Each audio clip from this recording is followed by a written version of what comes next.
Baiklah, bismillahirrahmanirrahim. Assalamualaikum warahmatullahi wabarakatuh. Perkenalkan, nama saya Yusril Iza Fajarendra, NIM 1818241. Jadi di sini saya akan menyampaikan kultum yang berjudul Pendidikan dalam Keluarga yang Islami. Jadi saya di sini kultum untuk memenuhi syarat tugas dari mata kuliah ilmu kemuhammadiyahan dari kelas G, kelas F. Bapak-bapak, ibu-ibu, dan teman-teman yang saya hormati, pertama-tama marilah kita panjatkan puji dan syukur kehadirat Allah Subhanahu wa taala, karena berkat rahmat dan hidayahnya lah kita dapat bernapas sampai saat ini, serta kesehatan yang tidak mungkin kita bisa hitung satu persatu. Kemudian salawat dan salam tak lupa kita haturkan kepada junjungan Nabi besar Muhammad Sallallahu Alaihi Wasallam beserta para sahabat dan pengikutnya hingga akhir zaman. Semoga di akhirat kelak kita akan mendapat syafaat dari beliau. Amin ya rabbal alamin. Bapak, Ibu, dan teman-teman yang saya hormati, jadi hak primer pendidikan seorang anak itu berada di kedua tangan orang tuanya. Sedangkan masyarakat, bangsa, dan negara dalam hal pendidikan adalah hal sekunder, yaitu hak yang tidak begitu penting, tapi masih ada tingkatan yang lebih penting lagi selain pendidikan. Nah, walaupun di pendidikan bisa dikatakan di Indonesia ini masih terbilang menengah ke bawah, tapi untuk sumber daya alamnya bisa dihitung levelnya lebih tinggi daripada negara-negara maju. Oleh karena itu, memang walaupun bukan tidak begitu penting, tapi sangat penting sekali pendidikan di Indonesia. Oleh karena itu, pendidikan pertama yang harus dilakukan kedua orang tua adalah mendidik anaknya dari ruang lingkup yang kecil, yaitu ruang lingkup keluarga. Ketika di keluarga dia sudah dibina, sudah dididik, maka untuk bersosialisasi dengan masyarakat pun bisa dengan mudah berinteraksi. Jadi hal tersebut, pendidikan anak itu sudah diatur di dalam Al-Quran yang implisitnya terkandung dalam firman Allah Subhanahu wa taala yang berbunyi, ya ayyuhallazina amanu qu anfusakum wa ahlikum naro wa quduhan nas wal hijarah 'alaiha malaikatu ghilazun syidadul la ya'sunallah ma amarahum wa yaf'aluna ma yu'marun. Dan artinya, jagalah dirimu dan keluargamu termasuk anak-anakmu dari siksa api neraka. Quran surah At-Tahrim ayat 6. Jadi dapat diambil kesimpulan bahwa ketika kita sudah menikah, kita mempunyai istri, kita mempunyai anak, maka kita sebagai orang tua, terutama khususnya laki-laki kepala keluarga, harus menjaga agar keluarga kita, orang tua kita, kakek nenek kita, istri dan anak kita terhindar dari siksaan api neraka. Wallahu a'lam.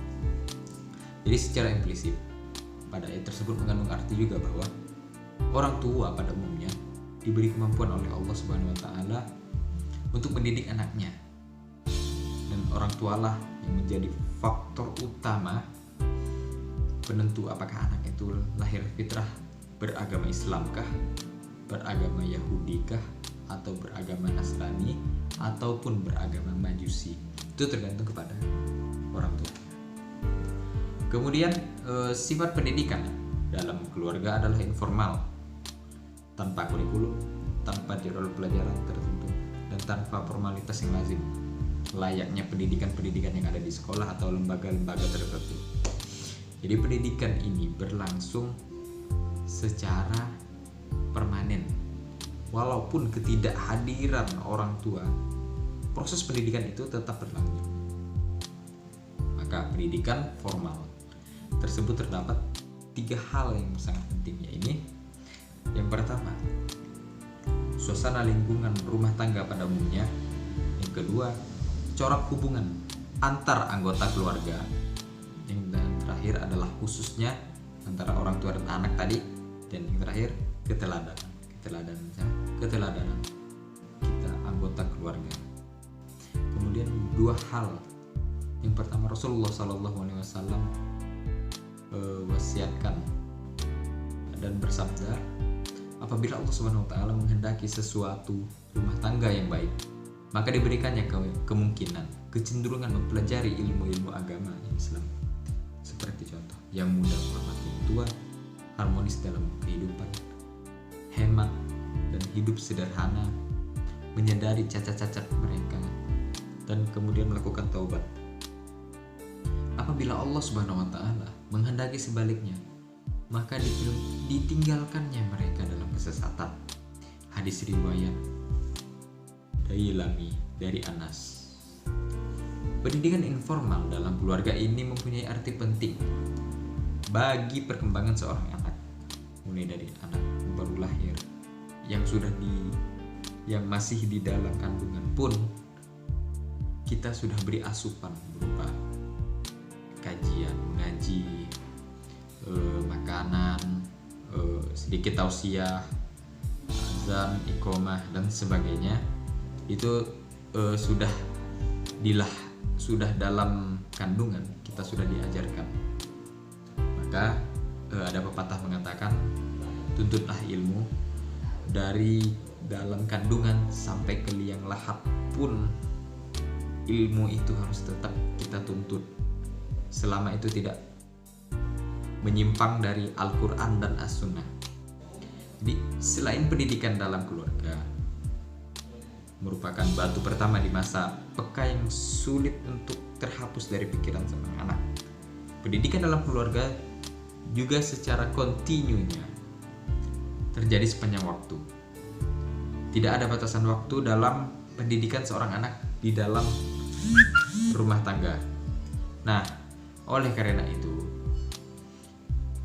di dalam keluarga juga harus diberikan hubungan emosional yang lembut antara orang tua dan anak, sehingga yang terukir pada jiwa anak tidak hanya kognisi pikirannya saja, melainkan juga keseluruhan pribadi dan jiwanya, agar jiwanya itu bisa menjadi tenang, jiwanya bisa mengerti akan kebaikan dan kemungkaran.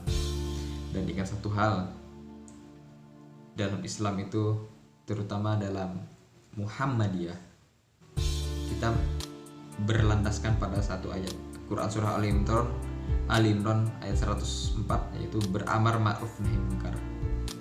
Jauhkanlah yang marilah kita berlomba-lomba dalam kebaikan dan mencegah daripada kemungkaran, mulai dari ruang lingkup kecil, ruang lingkup keluarga, masyarakat, teman, bangsa dan negara Indonesia. Oleh karena itu, jagalah anak kita, jagalah keluarga-keluarga kita dari godaan setan yang terkutuk. Selain itu juga di dalam keluarga sudilah untuk memberikan waktu agar kehidupan bisa menjadi tenang, bisa untuk berkumpul dan saling curhat tentang masalah apa yang telah terjadi dalam keluarga, agar hubungan keluarga tetap harmonis dan tentram sampai suatu saat nanti. Demikianlah kultum singkat yang dapat saya sampaikan. Kurang lebihnya saya mohon maaf. Yang salah datangnya dari saya sendiri, yang benar datangnya dari Allah Subhanahu wa taala. Billahi fisabil haq fastabiqul khairat. Saya Yusril Izzah Fajarendra. Sekian dan terima kasih. Mohon maaf atas kesalahannya. Wassalamualaikum warahmatullahi wabarakatuh.